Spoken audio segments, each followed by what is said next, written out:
Fala pessoal de casa, tudo bem com vocês? Temos aqui a nossa primeira aula de termoquímica. Bora? Vamos lá. Termoquímica, ramo da química destinado ao estudo do calor em processos físico-químicos. Lembrando que calor é energia em trânsito, tá? Sempre do corpo de maior temperatura para o corpo de menor temperatura, ou do sistema de maior para o sistema de menor, ok? Então toma cuidado, gente, com itens, por exemplo, que falam que um corpo tem mais calor do que o outro, né? Termodinamicamente não é legal falar isso, né? Por quê? Porque calor, novamente, energia em trânsito, tá? Então quando você abraça uma pessoa, por exemplo, aí se troca calor, legal? Então tome esse cuidado aí, beleza? Principais unidades de calor. As principais unidades de calor estão aqui no sulfite para vocês, né? Uma caloria vale aproximadamente 4,18 joules. Fechado? Gente, é o seguinte, o calor ele pode ser trocado, né, de um sistema para um meio a pressão constante. Esse calor trocado de um sistema para um meio a pressão constante ele é chamado de entalpia, combinado? E é um termo muito utilizado dentro da química, né? A gente se preocupa muito com o cálculo da entalpia, melhor dizendo, até com a variação da entalpia, né? Então, para reações químicas, onde a gente tem os reagentes transformando nos produtos, quando a gente fala em variação de entalpia, a gente não pode lembrar que é sempre a entalpia final menos a inicial. Para uma reação química, ΔH, então, seria a entalpia dos produtos menos a entalpia dos reagentes. Tranquilo? Vamos lembrar um pouquinho agora sobre os dois tipos de reações, né, com relação ao calor, né? Você sabe que existem reações que liberam calor e aquelas que absorvem calor. A gente vai lembrar rapidamente um pouquinho sobre esses dois tipos de reações químicas, tá? E depois eu tenho 3 observações para fazer com vocês e um teste final, beleza? Vamos lá. Você sabe que existem as chamadas reações exotérmicas, né? As reações exotérmicas são aquelas que acontecem liberando calor, né? Então eu tenho reagentes, né? Esses reagentes eles jogam energia para fora, né? Essa energia na forma de calor para ter a formação de produtos, tá? Então são reações que liberam calor para poder acontecer, ok? Pessoal, se os reagentes jogam energia para fora para formar os produtos, né? Liberam energia para poder formar os produtos, consequentemente o que acontece? É possível dizer tranquilamente que a energia dos reagentes é maior do que a energia dos produtos, tá? Peraí, se a energia dos reagentes é maior, e lembrando que a energia dos reagentes, a entalpia dos reagentes aqui é a parte negativa da expressão do ΔH, né? Consequentemente, para toda reação exo, o ΔH tem que ser um valor negativo. Combinado? Então, reações exo são aquelas que liberam calor, onde a variação de entalpia tem que ser um valor menor do que zero. Feito? Como é que pode cair isso em prova, né? Pode cair uma questão gráfica, né? E ele pode dar equações perguntando se essas equações são processos endo, são processos exo e assim por diante, tá? A parte gráfica, a gente pode montar um gráfico aqui de entalpia por caminho da reação, né? Perceba que a gente tem aqui uma energia dos reagentes, é um gráfico simplificado, ó. Lembra que aqui eu não estou mostrando para vocês o complexo ativado que é formado na verdade, energia de ativação, esse é um outro assunto mais para frente em cinética, tá? Aqui só estou mostrando a energia dos reagentes e a energia dos produtos, ó, entalpia dos reagentes e entalpia dos produtos. Perceba que a entalpia dos reagentes é maior do que a entalpia dos produtos. Isso configura um gráfico de uma reação exotérmica, né? Afinal de contas foi retirado o calor para que a reação acontecesse. Combinado? Tá? Outra maneira de cobrar isso em prova é o cara te dar equações prontas e perguntar para ti se são endo exo, né? Então, ó, coloquei um exemplo aqui, ó, reagentes formando produtos com ΔH de menos 10 joules. Tem um menos aqui, pessoal, ficou apertadinho, tá bom? Mas está valendo, ó. Então, ΔH de menos 10 joules. Feito? ΔH negativo, a reação é exotérmica. Só que toma cuidado, gente, existem outras 2 maneiras de cair isso em prova, né? Do cara perguntar isso para ti em prova. Olha uma outra maneira aqui, ó, reagentes formando produtos mais 10 joules, né? Parece esquisito, mas a primeira situação e a segunda é basicamente a mesma coisa, escrito de maneiras diferentes, tá? Aí você pode perguntar, professor, mas aqui está positivo, e agora? Gente, é que assim, ó, perceba que na segunda maneira que eu coloquei aqui, não aparece o termo ΔH, tá? Então o cara pegou o calor e colocou direto no processo. Aí como é que você vai pensar, né? Está entrando 10 joules ou está saindo 10 joules? Estão saindo 10 joules, ó, né? Não está junto com o produto? tá? Está saindo 10 joules, quer dizer que é uma reação exotérmica. Então, a de cima e a de baixo é a mesma coisa, tá? Existe uma terceira maneira ainda, que pode acontecer isso aqui, ó. Reagentes menos 10 joules dando produtos, tá? De novo, te pergunto, apareceu o termo ΔH? Não, o cara colocou calor direto. Só que o calor foi colocado de forma negativa, ó, tá? Eu não gosto de pensar assim. Como é que eu faço? Como aqui está menos 10 joules, eu posso jogar para o outro lado para ficar mais 10 joules. Aí fica igual a de cima, concorda? E aí eu pensaria, pô, está entrando 10 ou está saindo 10? Está saindo 10, né? Então são 3 maneiras diferentes de escrever a mesma coisa. Legal? Também existem as chamadas reações endotérmicas, que são aquelas que só acontecem quando se absorve calor. Tem que entrar calor para a reação acontecer, tá? Então eu tenho reagentes, agora vai entrar calor e eu vou formar os produtos, tá? Você há de convir comigo que o conteúdo energético dos produtos agora é maior do que dos reagentes, né? Afinal de contas, teve um incremento de energia para a reação acontecer. Se a entalpia dos produtos é maior, quer dizer que a entalpia dos produtos é a parte positiva aqui, sim? Então o ΔH tem que ser um valor o quê? Positivo. Combinado? Fechado? Gráfico, entalpia por caminho da reação. Tranquilo, ó. Aqui a gente tem energia dos reagentes. Ficou meio clarinho que eu fiz de lápis aqui, gente, ó, mas eu tenho entalpia dos reagentes. Aí a gente tem um incremento de energia, né, na forma de calor, formando a entalpia dos produtos, ó. Tá? Então a energia dos produtos é maior do que a energia dos reagentes. Legal? As 3 maneiras de cair isso em prova, né? Se o cara te der uma equação pronta, né, em prova. Vamos lá. Exemplo, reagentes formando produtos com ΔH de mais 8 calorias. Feito? Outra maneira de colocar, ao invés de aparecer o termo ΔH, ele pode colocar essas 8 calorias direto no processo, ó, sem o ΔH. Tá? Aí como é que você vai pensar? Ó, veja, 8 calorias não estão junto com os reagentes? Se está junto com os reagentes, quer dizer que está entrando isso, né? Para a reação poder acontecer, certo? Uma reação endotérmica. E aquela terceira maneira que ele faz, geralmente para te sacanear, né? O que você pensa? Qual que é a sugestão que eu te dei? Ó, aqui não está menos 8? Eu, se fosse você, jogava para cá, ó, para virar mais 8, aí fica igual a de cima, ó. Aí eu pensaria, pô, está entrando 8. É uma reação endotérmica. Tranquilo, gente? Lembrou disso? Isso é uma matéria bem tradicional, bem inicial, mas é um ponto importante também, né, para a gente poder chegar a conceitos mais aplicados lá na frente, tá? Vou te fazer uma perguntinha agora que a gente vai usar em outras aulas, mas já para você ir pensando. O que te parece mais espontâneo, mais natural? Uma reação exo ou uma reação endo, né?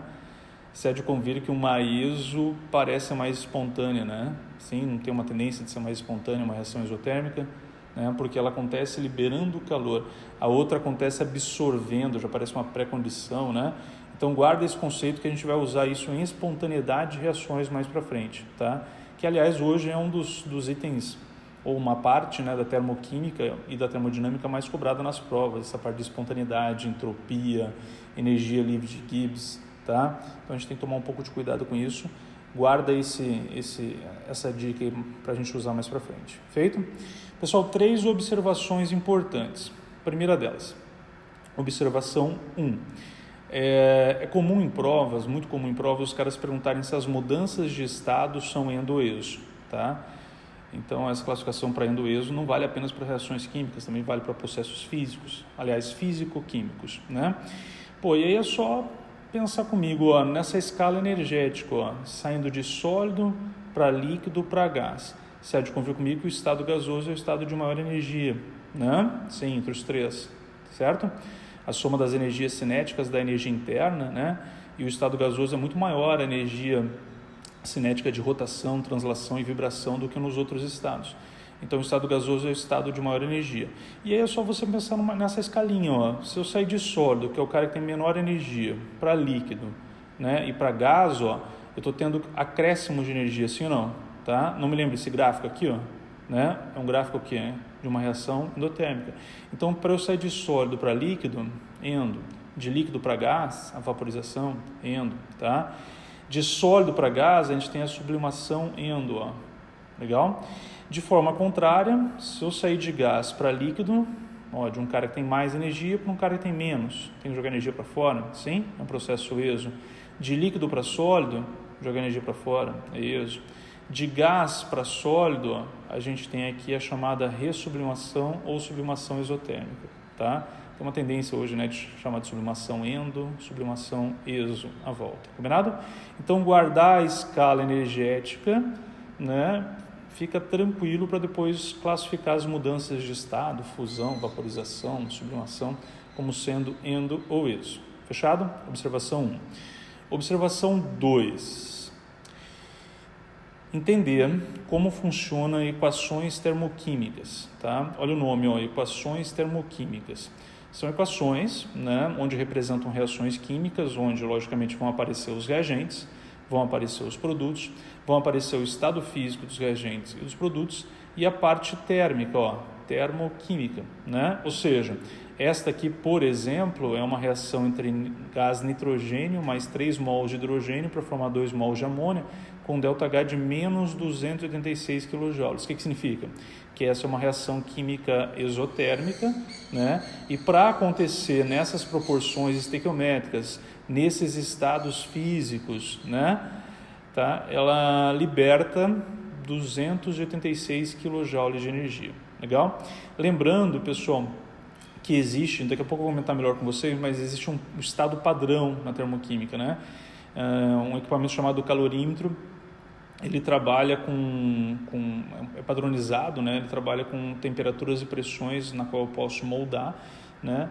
E essa temperatura e essa pressão é de 25 graus de 1 atm. Então, as reações químicas, elas são trabalhadas nessa temperatura e nessa pressão para que não haja variações, né, em valores utilizados por diferentes questões, tá? Beleza?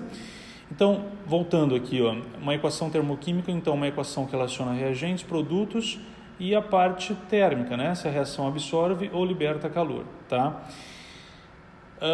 Onde está um ponto importante aqui? É você relacionar essa energia com as quantidades químicas aqui dentro, de mols, massa, volume e assim por diante, tá? Pessoal, muito importante lembrar isso. Ó, esse ΔH, ele não vale em especial para um dos participantes. Ele vale para todos. Ele é proporcional para todos. Melhor do que isso, também para os seus coeficientes do balanceamento. Fechado? Então, acompanhe, ó, menos 286 kJ, ó, é uma energia que ela é proporcional a 1 mol de nitrogênio, a 3 mols de hidrogênio e a 2 mols de amônia. Fechado? Então não esqueça, o ΔH ele é proporcional a todos os participantes e também aos seus o quê? Coeficientes. Tá? Vou comentar contigo um assunto meio polêmico, mas eu acho que vale a pena o comentário. Tá? Existem algumas questões que às vezes colocam assim, menos 286 kJ e divide aqui, ó, por mol. Tá? E tem muita gente que acha que quando aparece o por mol, significa que é para 1 mol. Legal? Mas se ele não falar de quem que é, gente, absolutamente não muda nada. O ΔH vale para todos e para os seus coeficientes. Ah, professor, mas quando você coloca por mol, agora vale para 1 mol. Não. Tá? O que acontece? Às vezes as questões fazem isso, colocam um por mol para dizer que essa energia é proporcional à quantidade de matéria. Fechado? Aos mols. Mas se ele não falar de quem que é, não é que vale para 1 mol, né? Continua valendo para todos e para os seus o que é? Coeficientes. Tome esse cuidado, tá? Afinal de contas, se ele colocar por mol, não teria como eu ter uma mesma energia para 1 mol de todos eles, concordam? Tá? Agora, se ele fala por mol de hidrogênio, aí só vale para 1 mol de hidrogênio. Agora, se ele fala para 1 mol de amônia, aí só vale para 1 mol de amônia. Tá? Aí é uma energia que é proporcional a 1 mol daquele que ele falou, só, entendeu? Fechado? Então são essas 3 variáveis que a gente tem que tomar cuidado aí, beleza? Então, se a gente souber analisar equações termoquímicas, a gente sai super na frente. Às vezes podem rolar discrepâncias aí, né? Alguns não conseguirem fazer alguns testes, a gente tem que tomar um cuidado, um diferencial bacana esse aí, tá? Observação 3, já falei para ti que o calorímetro ele é padronizado a 25 graus 1 atm, né? E em cima desse padrão a gente pode chegar na entalpia padrão. Que regrinha é essa? Pessoal, as matérias que envolvem contas, elas têm que partir de um padrão, de um ponto, né? tá? de um ponto inicial. E quem é o padrão na termoquímica? Toda substância pura simples no estado mais estável possui entalpia padrão igual a 0 a 25 graus e 1 atm. Ou seja, algumas moléculas, tá, algumas substâncias, elas são padronizadas como tendo entalpia igual a 0, energia igual a 0. Tá? Como eu te falei, né? Isso é opa, caiu aqui, gente, perdão. Como eu te falei, isso é um padrão. Né? É adotado um padrão. Para quê? Para que em cima desse padrão eu consiga descobrir a energia das outras substâncias, dos outros compostos. Tá? Fechado? Então, qual é o padrão na termo? Toda substância pura simples no estado mais estável. Ó, exemplo, a 25 graus e 1 atm. Tá? Se a gente trabalhar com oxigênio e ozônio, ó, isso aqui não é uma substância pura simples no estado mais estável? São dois alótopos, né? E esse é o mais estável, então ele possui entalpia padrão igual a 0. Já o ozônio é diferente de 0. Aí o cara é obrigado a me dar no teste, entendeu? Entre ferro sólido e ferro líquido, ó, não são alótopos, não. Só que a entalpia padrão é medida a 25 graus e 1 atm. Então, a 25 graus e 1 atm, o ferro ele é sólido. Então, esse possui entalpia padrão igual a 0. Já o ferro líquido é um valor diferente de 0. O vestibular é obrigado a me dar. Combinado? Por que eu preciso de um padrão? De novo, para que em cima desse padrão eu descubra a energia dos outros compostos, das outras substâncias. Fechado? E para isso é necessário montar aquilo que a gente chama de calores de formação. Vou definir para ti o que é um calor de formação e depois eu coloquei dois exemplos aqui em cima. Tá? O que é calor de formação? Está aqui, ó. É a quantidade de calor. Vai cair de novo, espera um pouquinho. Aí. É a quantidade de calor absorvido ou liberado na formação de 1 mol de uma determinada substância a partir de todos os reagentes na entalpia padrão. Tá? Esse sim, tá, pessoal? Calor de formação é para você formar 1 mol, cadê um? Aí. Sempre 1 mol a partir de todos, né, 1 mol de uma substância a partir de todos os reagentes na entalpia padrão. Fechado? É um diferencial bacana também. Muitas questões às vezes perguntam, monte o calor de formação da glicose. E geralmente o pessoal não lembra dessa teoria aí, tá?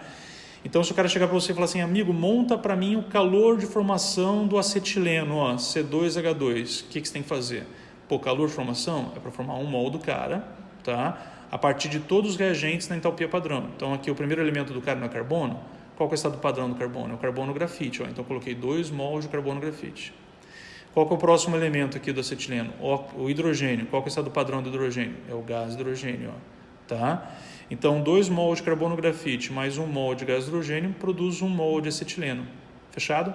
Essa equação aqui é a equação de calor de formação do acetileno. Professor, e como é que se descobriu a energia do acetileno? Ora, gente, isso aqui é uma substância pura simples no estado mais estável, né? Então, a energia padrão dele é 0. Isso aqui também, a energia padrão dele é 0. Peraí, se esse é 0 e esse é 0, quer dizer que esse ΔH aqui, que o calorímetro me deu, é o calor do acetileno, né? Então, por isso que a gente chama de calor de formação do acetileno. Ó, então, para produzir 1 mol de acetileno, né, é necessário absorver 54 quilocalorias. Fechado? Para produzir 1 mol de gás carbônico, ó, a partir de carbono grafite, padrão, 0. Oxigênio gasoso, padrão, 0. Quer dizer que essa energia é energia relativa ao gás carbônico, então é o calor de formação do gás carbônico. Tranquilo? Beleza? Sabendo disso, vamos mudar aqui, ó, tá? Para o próximo slide, onde... Deixa eu aproximar aqui também, pessoal, para ficar mais pertinho daqui. Deixa eu mover isso aqui para cá. Aí, só um instante. Aí tá chegando. Opa, aí. Legal. Com essas 3 observações, o que a gente pode fazer? A gente pode usar uma delas, né, que é o calor de formação que eu estava comentando contigo agora, para começar a fazer o cálculo do ΔH. Tá? Existem 3 maneiras de calcular o ΔH de uma reação. Sabe aquele ΔH que eu coloquei para vocês no teste anterior? Né? No exemplo lá, na observação 2. Então, ele foi calculado. Né? Existem 3 maneiras para se fazer esse cálculo. Uma delas é usar o calor de formação, uma segunda chamada lei de Hess, que a gente vai ver nas próximas aulas, e uma terceira chamada calor de ligação. Tá? Então é bem comum o cara te dar o calor de formação das substâncias de uma determinada reação química. Legal? Professor, como é que eu calculo o ΔH de uma reação que o cara me deu os calores de formação? Pelo método super tradicional. O ΔH seria a entalpia dos produtos menos a entalpia dos reagentes. É aquela mesma expressão que a gente já usou hoje. Tá? Tranquilo? O Queria fazer com vocês um teste do material, um teste da UEL. Tá? Esse teste, às vezes, para uns pode estar no caderno de exercícios, para outro no livro de teoria, tá? Mas eu vou ler com calma aqui com vocês, tranquilo? O teste fala assim, ó, a pirolusita é um dos mais importantes minérios que contém o dióxido de manganês, ok? Pirolusita, dióxido de manganês, que é esse cara aqui, ó, MnO2. Na indústria metalúrgica, o manganês puro pode ser obtido por processo térmico a partir da pirolusita através da reação. Ó. Então, a pirolusita reagiu com alumínio, produziu bauxita mais manganês. Tá? Na presença de aquecimento, essa reação chama-se aluminotermia. Legal? É uma das reações lá de metalurgia. Feito? E aí, o cara me deu os calores de formação do MnO2 e da bauxita. Tá? Da pirolusita e da bauxita. Ó, então tem os dois calores de formação. Legal? Pô, gente, se te deu o calor de formação, tá meio que na cara que você vai ter que usar esse caminho para descobrir o ΔH dessa possível reação. Tá?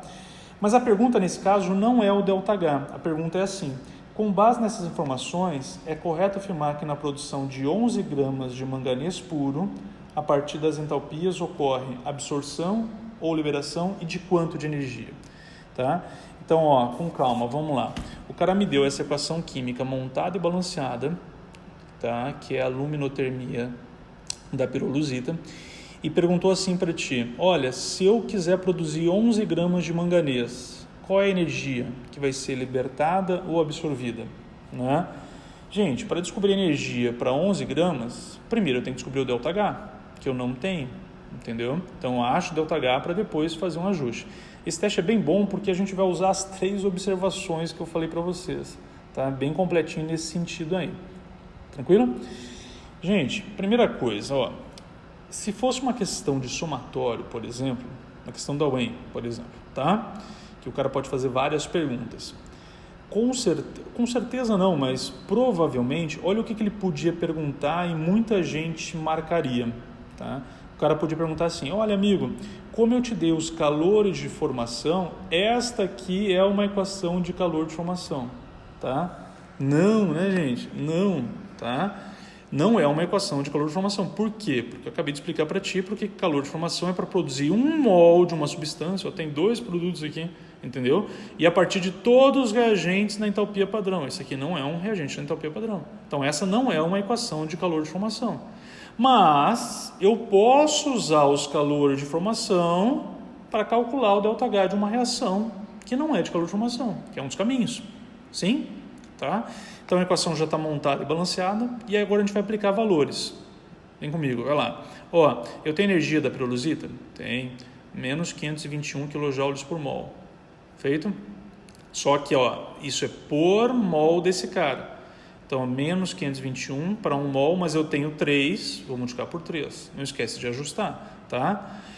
Pessoal, ele me deu a energia do alumínio sólido? Não, né? Por que será que ele não deu para ti? Porque é uma substância pura simples no estado mais estável, 25 graus de 1 atm.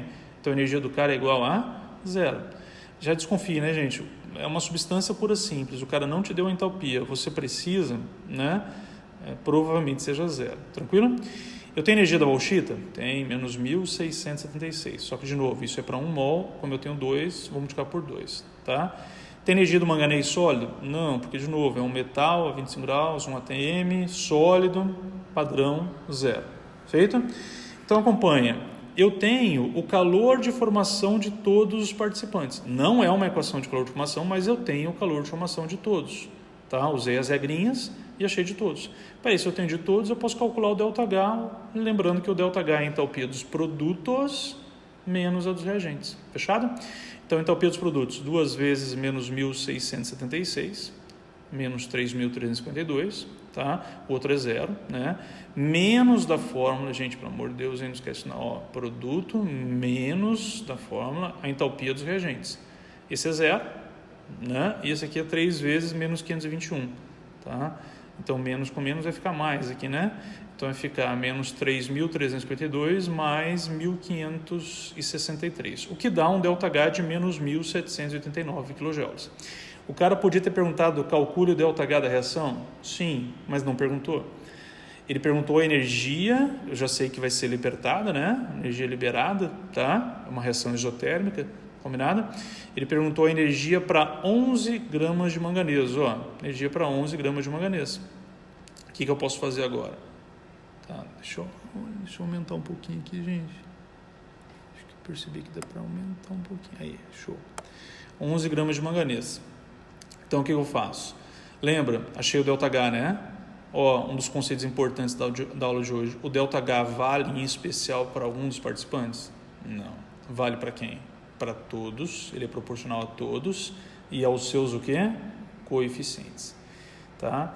Então, gente, ó, esse menos 1.789, ele é proporcional a 3 mols de manganês. Ó, não são 3 aqui? 3 mols de manganês são 3 vezes 55 gramas. É o quanto pesa o manganês na tabela. Então, menos 1.700, ou seja, uma liberação de 1.789 kJ seria proporcional a 3 vezes 55 gramas de manganês. Só que eu não quero 3 vezes 55. Eu quero para 11. X, regra de 3 simples, você vai descobrir que vão ser libertados 119 kJ. Fechado? Tranquilo? Então, um testezinho bacana, importante para a gente poder fechar essa primeira aula de termo, tá? Gente, com isso dá para fazer bastante testes aí.